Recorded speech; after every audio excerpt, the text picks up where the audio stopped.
Practice Test 3. In this test, you will hear a number of different recordings, and you will have to answer questions on what you hear. There will be time for you to read the instructions and questions, and you will have a chance to check your answers. In the Ielts listening test, the recording will be played once only. The test is in 4 sections. In the exam, you will be advised to write all your answers in the listening question booklet. At the end of the test, you will have 10 minutes to transfer your answers to an answer sheet. Now look at Section 1 in your book. Section 1. You are going to listen to a conversation between 2 friends who are discussing the organisation of a party. As you listen, answer the questions. Write no more than 3 words for each answer. First, you have some time to look at questions 1 to 5. Sorry for the disturbance, guys, but I have to make an announcement. Normally in part 1 we encountered form filling, but recently on 23rd September 2023, candidates in India encountered this kind of question type, which is right in front of you on your screen. So it can be a one-off or it can be a new performer by Ielts. We never know, we'll see it in the future. So for now we can prepare, and that's what we are going to do. Good luck. Now the test will begin. You should answer the questions as you listen, because you will not hear the recording a second time. Listen carefully and answer questions 1 to 5. Hi, Matt. Right on time. Have you been waiting long? 5 minutes. The buses were held up on the high street. Otherwise, I would have been early. Yeah, there's something wrong with them today. Yes, I think so.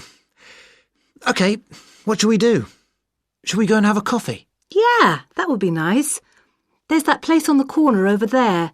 It does really nice coffee and cakes and things, and at this time it's usually very quiet, so we'll be able to talk. OK, let's go there then. So, when's the party going to be? Well, it has to be at the end of September, before we all leave for university. We've plenty of time then. We don't go for another 5 weeks, do we? Well, we haven't really got that much time, if you think about it. There are only a couple of weeks at the beginning of September when all of us are around. Oh, yes, I forgot. Nazrin, Phil and Nikki and all that lot have gone off on holiday. And I'm away for 2 weeks from tomorrow. So, what does that leave us then? As far as I know, we're all here between the 19th and the 30th of September. Will Sandra be around then? I know that she has a whole string of family birthdays at that time, and she might not be available. Well, let's make a note of that, and we can contact her about it. OK. Shall we settle for the 21st of September then? What day is the 21st? It's a Saturday. Is that OK? That's fine. Before the conversation continues, look at questions 6 to 10.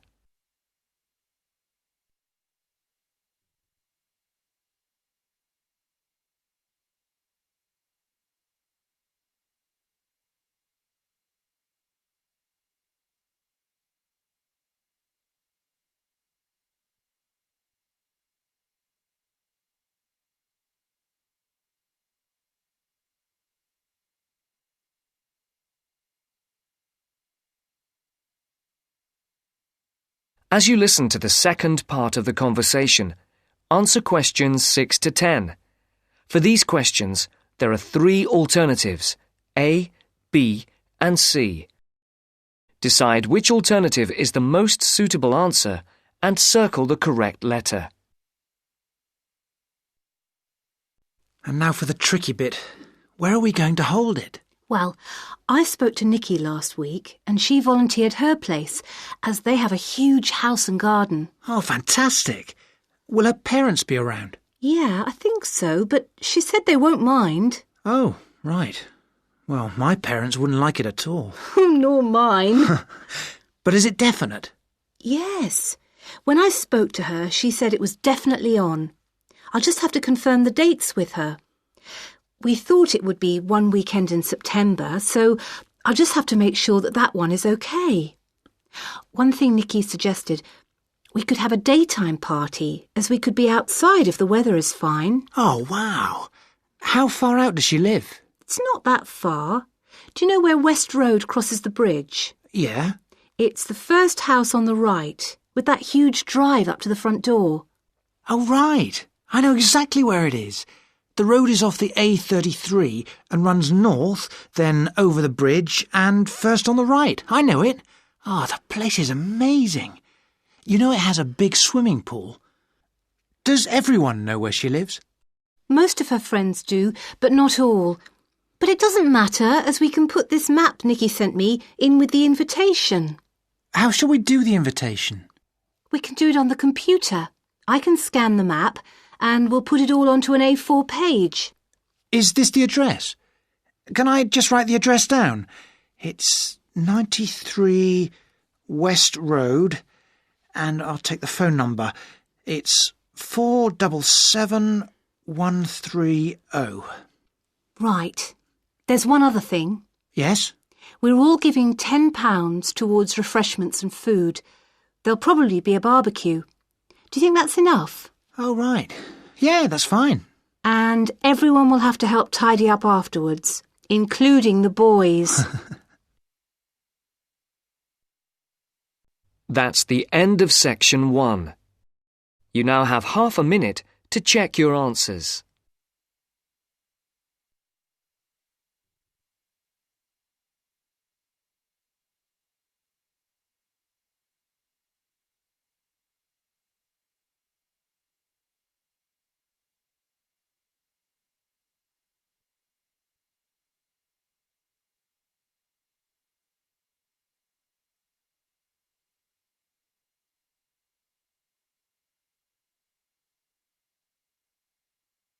Now turn to section 2.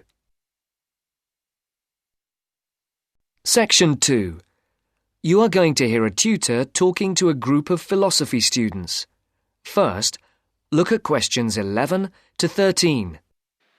Guys, this is table completion. In these questions, we should be focusing on bold letters like main function, personal matters, appointments, and urgent matters. From this, we have come to know that first fill-up is from the personal matters section, second from appointments, and third from urgent matters. And if you still have more time, you can look towards the fill-ups. You can look at the fill-ups, what's missing there. If you can predict the right word, that would be the best strategy for these questions. Good luck.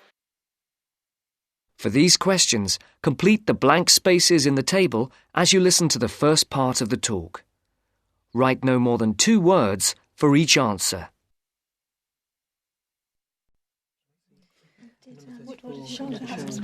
Good morning, everyone. Good morning. My name is Dr. Russell, and I am your tutor for philosophy this year. I think we're all here. Let's see, 5, 6, 7. Yes, that's everyone.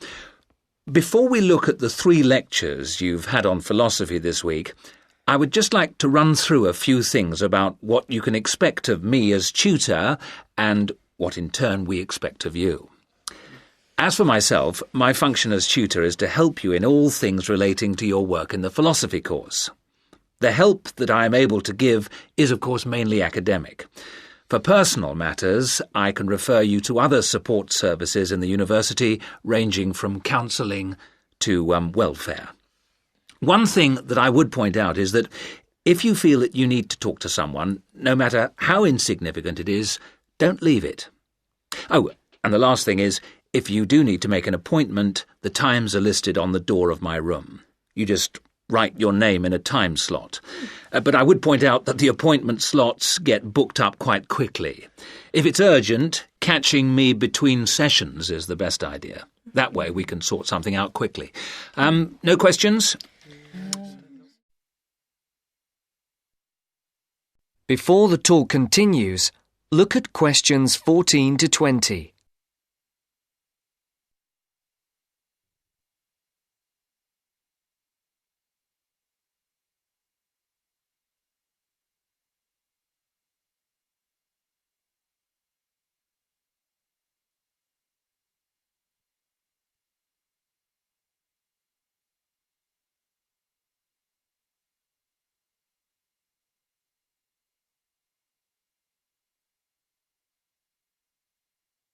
As you listen to the second part of the talk, answer the questions. For questions 14 to 19, circle the correct letter, A, B, or C. For question 20, write no more than 3 words for the answer. OK. As regards you as students, the tutorials are voluntary. You're not obliged to attend, but you are encouraged to do so.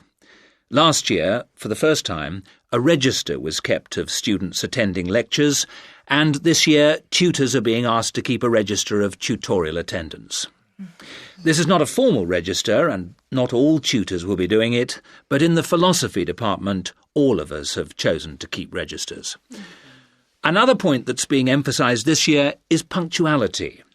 When we did exit questionnaires, we found that people arriving late for tutorials and lectures was the single most annoying thing for the majority of students.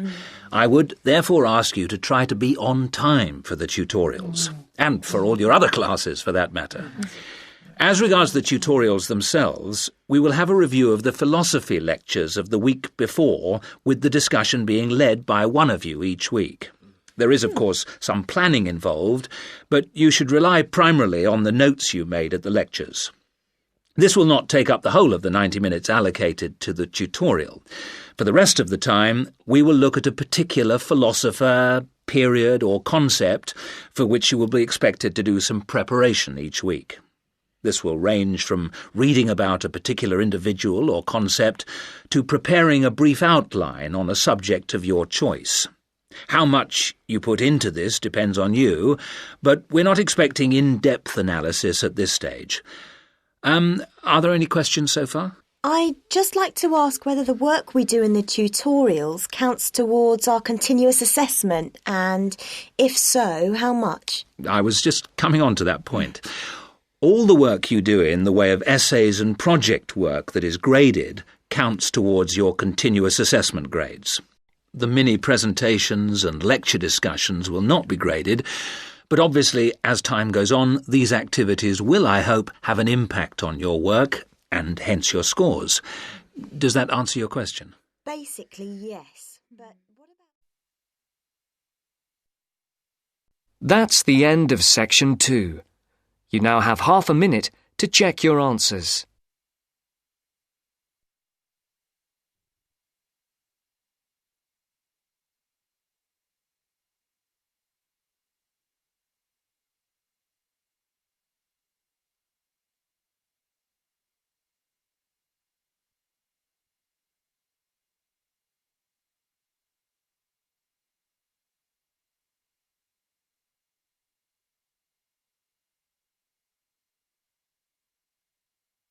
Now turn to section 3.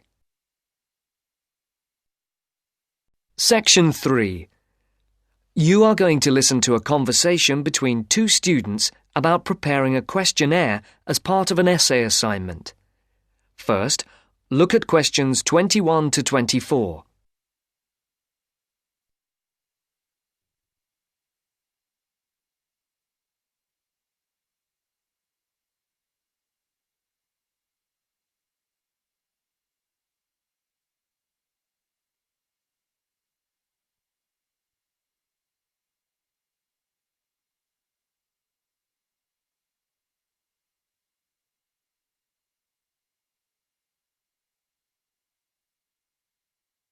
As you listen, answer the questions.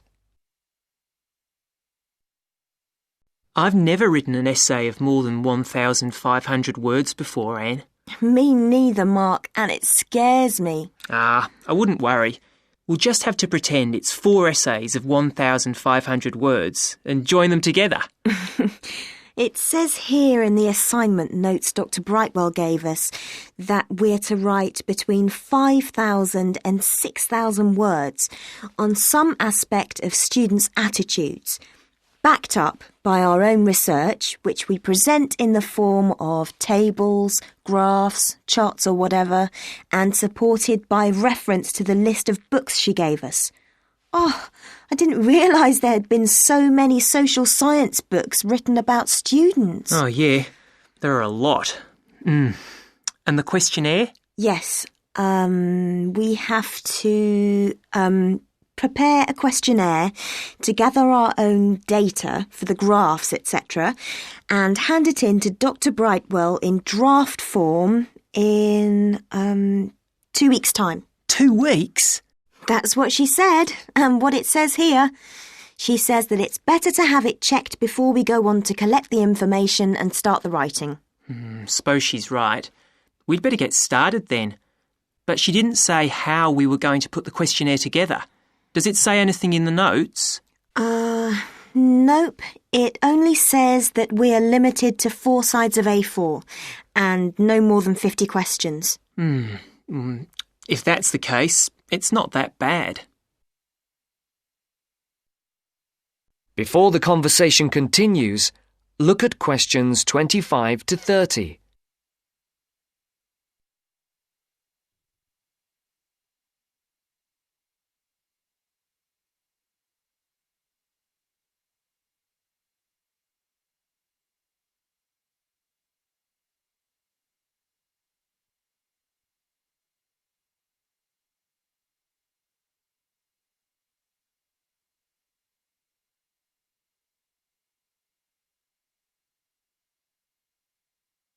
For questions 25 to 30, match the points mentioned in the table to the speaker. Circle M for Mark or A for Anne. So, how are we going to do it? Well, first we need to know who we're aiming it at. Then decide how many questions we're going to ask. I think we could have about 40 questions maximum. I don't think there's any real need to go up to the 50 limit. And I think we should keep the questions themselves very simple. Don't worry. In my case, they will be. We could have a mixture of question types like multiple choice questions, yes, no, and agree, disagree, with boxes for people to tick. If people are asked to write down anything, it's unlikely they will fill it in. So, are we going to give this questionnaire out to people to hand in, or are we going to just stop and ask them around the campus or on the street? I don't really know. Did she say anything about this? No, she didn't. And there is nothing in these notes she gave us either. I think we ought to give them out. OK. Anyway, it won't affect the way we design the questionnaire. We're both doing it on different subjects, but there's nothing wrong with pooling our ideas about the mechanism of the questionnaire. No, none. What are you doing your project on? I've been thinking about doing something around the subject of how aware students are of world affairs. People think that we're all up to date, but I very much doubt it. It would also be interesting to compare students in different years. And you? I'm doing something on health and sport and whether students are more or less active since they came to university. Sounds interesting. As the questionnaires can be anonymous, I'll fill in your first questionnaire for you. But I'm sure you won't be surprised by my answers. Somehow, I don't think so. I suggest we put together about 20 or 25 questions each and then meet tomorrow or the day after and compare them. Are you going to type yours up? Yeah, then I can come round to your place and we can work on them. You've got a laptop, haven't you? Yes, and I've got some new design software so we can play around with the layout. Brilliant. Are you any good at doing charts and things? I know how to do simple things on the computer, but we'll sort something out. OK. I feel much better about all this now. It doesn't seem quite as bad as I first thought. No, don't worry, we'll get it done. That's the end of section 3. You now have half a minute to check your answers.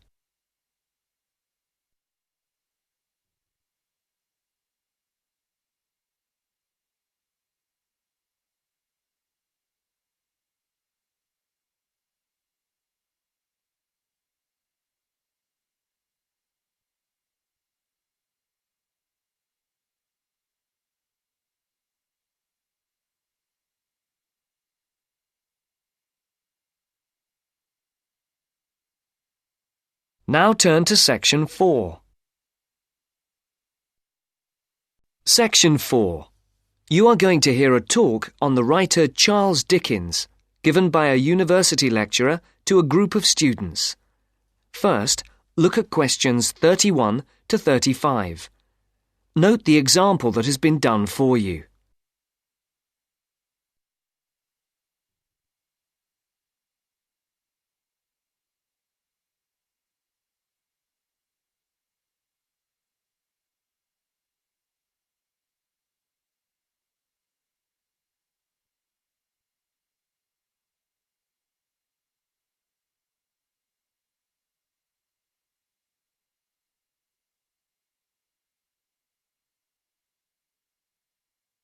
As you listen to the first part of the talk, tick the appropriate box for questions 31 to 35. Good morning. My name is Professor Sarah Lennon, and I'm here today to talk to you about the works of one of the greatest writers in the English language, Charles Dickens.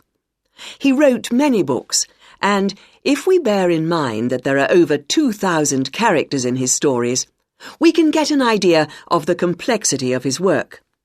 I've selected one novel from your reading list that I would like to talk about to illustrate his genius, namely Dombey and Son. But before we look at this work in earnest, I thought it might be a good idea to have a quick look at his life, and also at a few of the major events that happened during his lifetime, so that we can try to put his writing into perspective. Dickens was born on the 7th of February 1812, at the time when his father was working in Portsmouth Dockyard. His father was transferred to London in 1814. To help give us a picture of the time Dickens was born into, it's worth noting that in 1814, when Dickens was 2, the first efficient steam locomotive was constructed in Newcastle upon Tyne. Then, in 1817, the year that Queen Victoria was born and Waterloo Bridge in London was opened, the Dickens family moved away from London.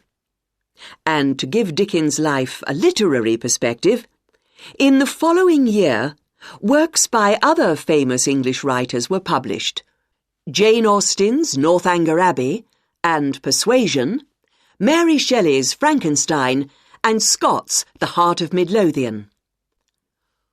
When Dickens was almost 10, his family circumstances changed, and in 1822 the family moved back to London.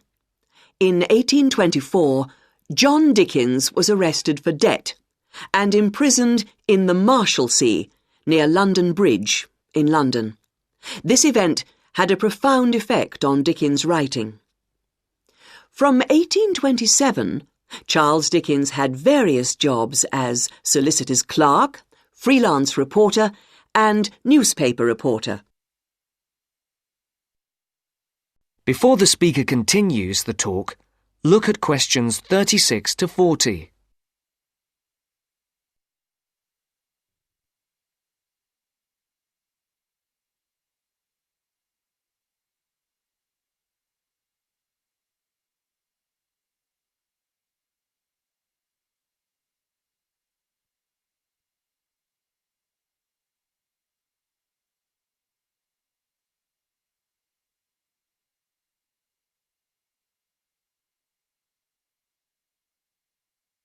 As you listen to the second part of the talk, answer the questions.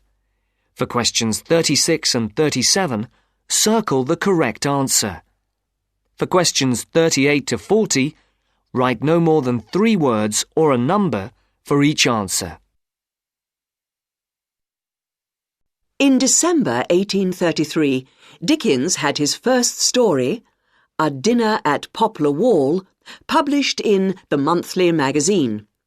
In the same year, the SS Royal William became the first vessel to cross the Atlantic Ocean by steam alone. In 1836, 2 important events happened. Dickens published the first series of Sketches by Boz, and the publishers, Chapman and Hall, suggested his first novel, The Pickwick Papers. In April of the same year, The second major event took place. Dickens married Catherine Hogarth. And in 1837, the year that Queen Victoria became Queen of England and Samuel B. Morse developed telegraph, the novel Oliver Twist began publication in Bentley's Miscellany in 24 monthly instalments. You may not be aware that serialization like this was common in Dickens' time. In the subsequent year, that is, in 1838, the serialization of Nicholas Nickleby started and appeared in 20 instalments. Dickens' novel The Old Curiosity Shop began serialization in 1840. This was the year the first postage stamp, the penny post, was brought in by Rowland Hill, and the year the first bicycle was produced. The next major publication for Dickens was in 1842, when the first part of Martin Chuzzlewit appeared, and in 1848, Dombey and Son was published. Now, do you have any questions before we go on to look at this work in some depth? No?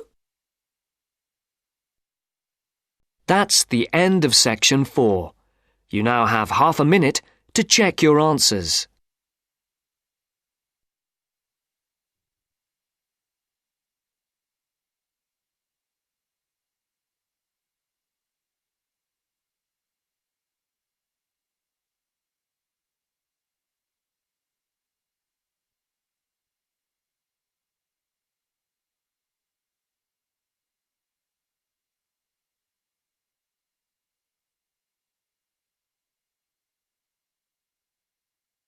That is the end of the test. You now have 10 minutes to transfer your answers to your Ielts listening answer sheet.